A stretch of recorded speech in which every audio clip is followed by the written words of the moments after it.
I think we have the next speaker connected. We have Claudia Uccelli with us.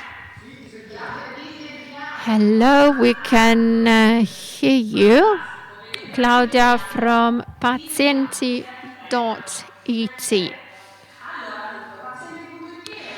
Okay, so Pazienti.it. IT is hub. We offer a comprehensive experience to our users who usually search for health-related topic, and they can also talk to a specialist. Let me show you data. From March, 2 million people connecting to the platform, and we have people of any age. So users can contact a specialist from any place and from any device. And this is especially important for people having symptoms, and so they can talk to a physician to get a general, let's say, picture, general information, a general opinion. And then, of course, they can also talk to a second specialist. Or, as you can see here from this example, given the health emergency we're going through, we are using the platform a lot for people suffering from chronic illnesses.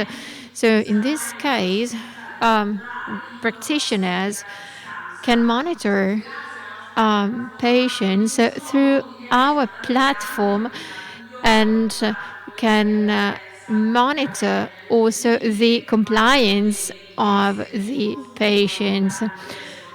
Of course, it goes without saying that this type of service is highly requested. And 1 month ago, we launched also an initiative of digital solidarity, allowing all people with the symptoms to get in contact with a pool of specialists free of charge. And we are really proud of this because we are supporting hundreds of people who every single day need to talk to a physician. And actually, we see that digital technologies can actually remove barriers when it comes to healthcare. This is it. Thank you, Claudia. Well, once more, removing barriers, in particular given the emergency we are facing, this is a great opportunity. But I hope that all this will continue in the future because this type of technologies or these type of applications can be used also in the future. Talking to a practitioner, we can do that digitally, at least for a first opinion, for a general opinion. So this is kind of a lesson we can learn, which is exploiting digital technologies as much as possible.